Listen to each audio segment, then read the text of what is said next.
Okay, there I am. This is Dr. Bob Izett, the Feel Right Doc on Periscope. And I'm here this evening to talk to you about two very important things having to do with understanding and coping with worry and anxiety. So, I'm a practicing cognitive behavioral psychologist with a special interest in positive psychology. I try to wed together the theories and practice of cognitive behavioral psychology and positive psychology to come up with tools and techniques that can help us to learn how to feel better, be more in control of our own emotions, maintain a higher level of emotional well-being and mental health. One of my true regrets is that education about emotional mental health is just not very available in the school system or in the lives around us. So frequently we run around and do the best we can with dribs and drabs of learning and opportunity for how to feel right as a human being. So my name again on Periscope is Feel Right Doc for a reason. I'm really interested in promoting our ability to feel right, to avoid disturbances, to avoid anxiety, depression, addiction, and other troubling states of being. My website, should you care to visit, and I hope you do, is thinkrightfeelright.net. I have written a book called Think Right, Feel Right. You're certainly encouraged and welcome to take a look at it. It's got some good tools in there, some of which I will be talking about here on the broadcast because I want to give out this information for free and make it available to people who want to learn more about their own emotions and how to manage them and how to manage their emotional and mental health. My email address, should you care to email, is thinkrightfeelright1@gmail.com. That's thinkrightfeelright1@gmail.com.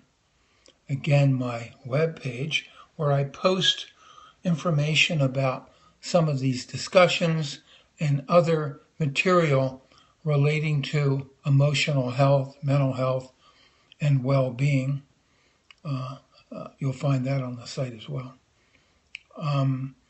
Now, I should mention, this site is not intended as a forum for diagnosis and treatment of mental disorders, nor should we view it as a substitute for mental health treatment through a licensed psychologist or other mental health professional when such treatment may be needed. So, a cautionary note. This is great education, not necessarily a substitute for intensive treatment when that's needed.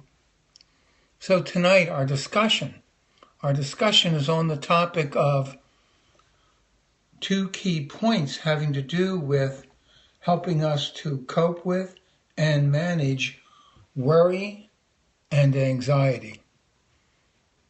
Two really important points for coping with worry and anxiety. Now, should we acknowledge that almost all of us are subject to worrying and some anxiety from time to time. That's part of the human condition. So we're not necessarily going to banish those emotions and those experiences from humankind. What we are going to do is become more aware and more skilled at dealing with problematic worry and anxiety. That's the purpose of tonight. So let's talk about the first key issue, avoidance. One of the hallmark signs of someone who's experiencing worry or anxiety is avoidance behavior. They may avoid going to the doctor's office because they feel anxious about going there. They may avoid going on an elevator because they're anxious about riding on an elevator. They may avoid riding on a plane or a train, particularly a plane, because they're fearful and anxious about flying. They may be reluctant to talk about a concern they're having with a friend or neighbor because they feel anxious about potential conflict. They may be anxious about going on a roller coaster ride. That's in my book. And when they see one, they just want to run away from it because they feel anxiety about riding on that ride. So avoidance is their technique for reducing the state of anxiety that they're feeling. And it works in the short term because usually when you avoid something, like paying the bills or going on the elevator that you're afraid of, or avoid talking to a person that you need to talk to, you might feel a relief, and that's the result of the avoidance behavior. Unfortunately, it's also a problem with avoidance behavior because although we get temporary relief, we get it the wrong way. We actually create further the problem we're already having. And the reason that occurs is that when we avoid and feel that benefit of immediate relief, we actually reinforce the avoidance behavior. That makes it more likely to occur. That means we're going to have an even worse problem than we already had. So avoidance is not generally a good strategy. It's a poor strategy for calming your emotional distress inside. And it doesn't work very well. Again, I'm Dr. Bob Izett. You're watching a discussion of two of the fundamental kind of behaviors that undergird people who worry a lot and have experienced a lot of anxiety. And by understanding what those behavioral patterns are, we're one step closer to coming up with a solution, which, by the way, we will be talking about solutions. So I'm Dr. Bob Izett, and you're watching a Periscope on this topic. And if you're watching this on replay, welcome. I'm glad you came along. And be aware that I will probably post this Periscope on YouTube so that it's available to people for an extended period of time, should they care to watch it. And when we start to see all the pieces of the puzzle that these broadcasts will bring forward, you'll have quite a tool set for teaching yourself how to maintain a higher level of mental health and emotional well-being. That's our purpose. Please send your comments and your emails so that I can respond to them, which I'd be happy to do. And share this broadcast, if you would, with your friends. That helps get the word out. We like that. And it wouldn't be a bad idea if you'd give me some hearts, too, from time to time. I like hearts. So, hearts are good. Let me go to the second core topic here tonight, which is the what-if thinking that is commonplace amongst people who worry too much and have too much anxiety. You find a person like that, and I'll find a person who does a lot of what-if thinking. That avoidance, by the way, is meant to quiet down the what-if thinking. That's what it's meant to do. It really doesn't do it very well. People that what-if continue to what-if even after they avoid. So what is what-if thinking? What-if thinking is disturbing thinking, usually. It depends what the what-ifs are about. If you're what-ifing about, what if I won the lottery? You're probably feeling pretty good right about now, especially if you think you did. So, what if my boss is going to give me 2 weeks vacation this year instead of 1? Well, that's a pretty nice idea too. So that won't cause much trouble. Most of the what-if thinking that we're talking about here is the kind that is negative, that involves negative components, that causes disturbance. For example, what if the doctor gives me really bad news about my health if I go to see him? What if I open up all these envelopes with invoices in them and find out that I owe a lot of money? What am I to do?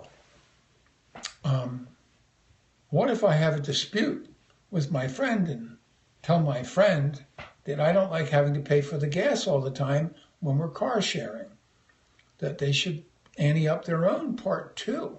What if they don't like me anymore? What if they get upset with me? So the what-if thinking can cause, considerable disturbance. And so we struggle with the what-if thinking. We struggle with its emotional consequence. And if we're frequently doing it, what if I don't look as good as I used to? What if people don't like my politics? What if I'm not as popular as I should be? What if I'm not capable enough? What about, this and that? What about if I'm not successful enough? What if? What if? What if? And when we do that, we awaken the arousal system inside our brain, which stimulates unpleasant feelings like anxiety and fear. And where do we go with that? What if this little pimple on my face could be something worse? Maybe I better run off to the doctor. Although I just went last week and asked about a similar question, and now I'm back again.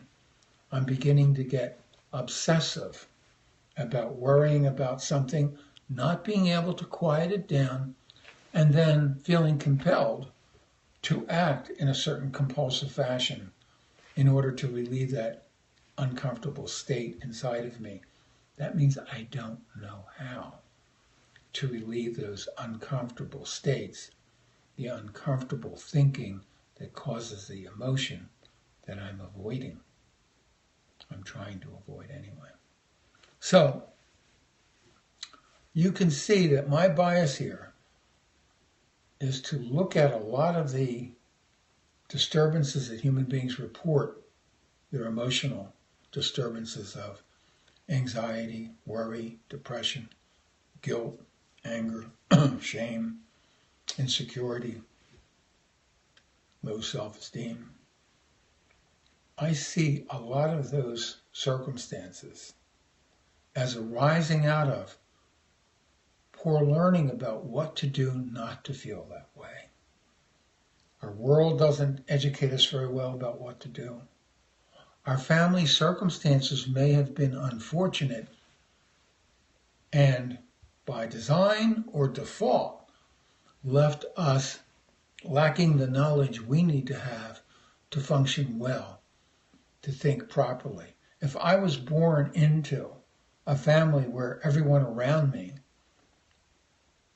the key people in the family, were worrywarts and very anxious people, chances are I'll learn the thinking that they used as a way that I look at the world. And research suggests that there is a lot of communication of emotions and learning, copying the emotional